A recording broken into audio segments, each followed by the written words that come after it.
কলেজের প্রেসিডেন্ট অষ্টমর মণ্ডল রয়েছেন professor doctor Manik Saha মহোদয়, রয়েছেন শ্রী দীপক মজুমদার, রয়েছেন doctor Dhananjay Chowdhury, president of board of secondary education, রয়েছেন হায়ার সেকেন্ডারি আর কমিউনিটি যারা পড়াশোনা করেছেন।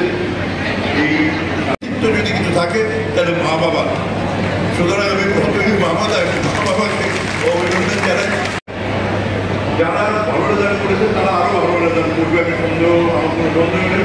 প্রতি বছর ছেলেমেয়েরা কাজে ফিরে যায়, মায়েরা ওই একটা সিঁড়িতে বসে মিশনে কোচিং সেন্টার, কেননা আমাদের মায়েরা নিজেরা জীবনে যা স্বপ্ন অপূর্ণ রয়ে গেছে, মায়েরা আসলে মায়েরাই পুরুষ মানে বাবারা কম।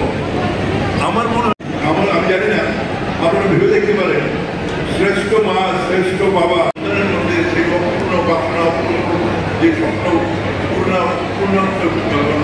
করলে তারাও পাবে।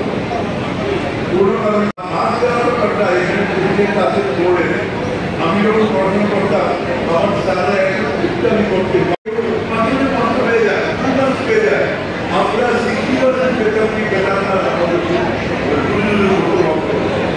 যে মা বাবা আমাদের জন্ম দিয়েছেন তাদেরকে আমরা কখনো করবো না। একটা করতালি আমারও আপনাদের সকলে আজকের এই বিশেষ আয়োজন সারা রামনগর এলাকার পক্ষ থেকে মাননীয় জনপ্রিয় বিধায়ক বাস্তবকে জানার জন্য যারা স্টুডেন্ট এখানে আছেন, সামাজিক দায়িত্ব বোধ, আমাদের যে রাষ্ট্রবাদ যে চিন্তাধারা সেটা আমাদের মধ্যে জাগ্রত করতে হবে। আমাদের এবার যে যদি স্কুলের সংখ্যা মানে 100% পাঁচটি স্কুলের রেজাল্ট এই উচ্চ মাধ্যমিকে পেয়েছে এবং 90%-এর 25-এ পেয়েছে। ন্যাশনাল এডুকেশন পলিসি মাননীয় প্রধানমন্ত্রী যে 33-34 বছর এখানে একটা এডুকেশন পলিসি হওয়া হয়েছিল, কত কথা আমরা শুনতে হয় এবং বাস্তবের সাথে মিল করে যার উপর দায়িত্ব দিয়েছেন তিনি হচ্ছেন, সবাই জানেন যে ওনাকে পোস্ট উন্নয়ন কমিটির ওনার মানে লিডারশিপে এই কমিটি হয়েছে এবং ন্যাশনাল এডুকেশন পলিসি আমরা ত্রিপুরাতেও কিন্তু চালু করি। আমার পূর্ববর্তী বক্তা বলেছেন আগে তো আমাদের সিরিয়াস মানে এমবিবিএস এর কথা যদি বলি মাত্র 12টা 13টা 14টা, আগে তো আরও কম, ডেন্টাল সিট আসছে। সেই জায়গায় দাঁড়িয়ে আজকে আমাদের এখানে 400 আসন হয়েছে এমবিবিএস এর জন্য। আমাদের এখানে এখন আইএস আইপিএস এর কথা যদি বলি, আমরা এর জন্য যারা আইএস ত্রিপুরা থেকে এখন প্রচুর ছেলে মেয়ে এখন আইএস আইপিএস আগে আমরা ভাবতেই পারতাম না। সুযোগ করে দিতে হবে, প্ল্যাটফর্ম দিতে হবে, তাদেরকে সাহায্য করতে হবে। যারা প্রিলিমিনারিতে প্রথম উত্তীর্ণ হয় তাদেরকে আমরা ফার্স্ট ট্র্যাক করে দিয়েছি এবং যখন সেকেন্ড টাইমে যখন তারা উত্তীর্ণ হয় তাদেরকে আরও 20,000 টাকা করে সেই কাজটা আমরা করছি। এর জন্য এর মধ্যে প্রায় 10 জনকে আমরা খেয়াল করেছি। আমাদের এখানে IIIT মানে Indian institute of information technology চালু হয়েছে। আমাদের বুদ্ধ মন্দিরের সামনে এখানে ন্যাশনাল ফরেন্সিক সায়েন্স ইউনিভার্সিটি হয়েছে। আমাদের ত্রিপুরাতে ন্যাশনাল সায়েন্স ইউনিভার্সিটি, আমি জানি না এখানে কতজন গেছে, আপনারা গিয়ে ভিতরে দেখবেন কত কিছু জানার কত জিনিস আমাদের এখানে হয়েছে। সেই ইউনিভার্সিটি আমাদের এখানে আছে।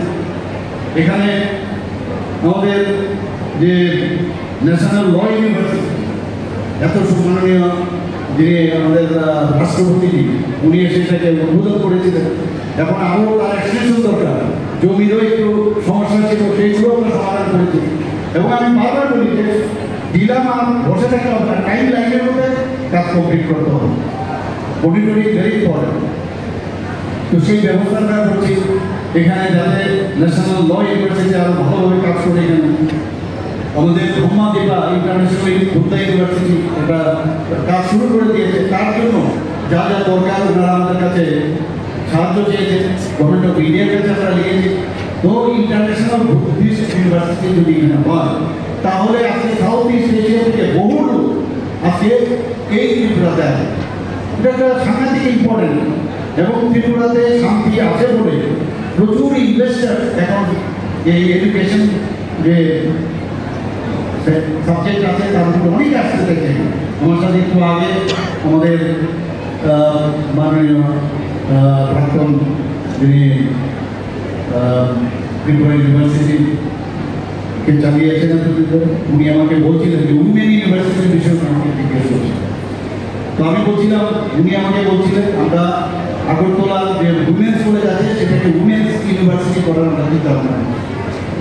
আমরা বহু জায়গার মধ্যে আমি চেষ্টা করছি, লঞ্চেও একটা কলেজ সেখানে স্টার্ট করার জন্য আমাদের চেষ্টা করছি। মাতা ত্রিপুরা সুন্দরী ওপেন ইউনিভার্সিটি সেটাও আমরা মাতা বাড়িতে শুরু করছি। শুধু তাই নয়, এখানে আমরা আলিয়াবাদ ইন্টারন্যাশনাল ইউনিভার্সিটি এবং সবকটা ইউনিভার্সিটিতে আমি দেখছি ওরা নতুন নতুন কিছু কারিকুলাম করার জন্য আমাদের কাছে বলে এক মানে পড়োকে আমি সাইন করে দিই। টেকনো ইন্ডিয়া ইউনিভার্সিটি ত্রিপুরাতে আছে, আরও ইউনিভার্সিটি এখন আমাদের এই পাইপলাইনে আছে। আমাদের মহারাজা বিক্রম ইউনিভার্সিটি তোমরা একটু তাড়াতাড়ি চলে আসবে। আমাদের এই সম্পূর্ণ এক অনুষ্ঠানটাকে শুরু করার জন্য সবাই একটু তাড়াতাড়ি চলে আসবে। তাদেরকে আমরা সংরক্ষিত করছি, অবশ্যই করছে আমাদের প্রধানমন্ত্রী রাজ্যের মাননীয়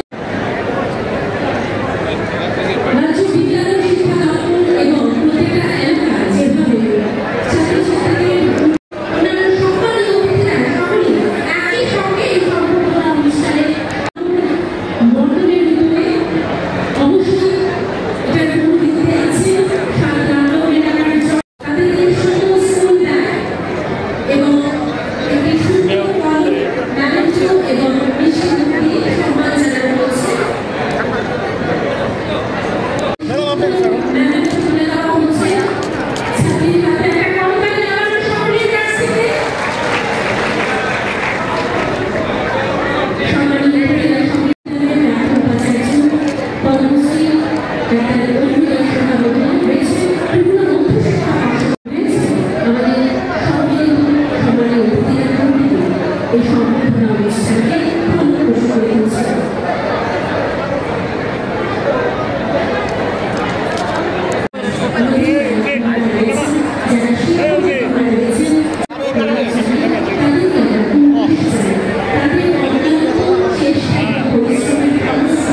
আজকের ছেলে মেয়েদের এই সাফল্য একটা করোনারি শিক্ষকদের সেখানে নিয়ে যাবে, একটা শাড়ি করে নিয়ে আসবে।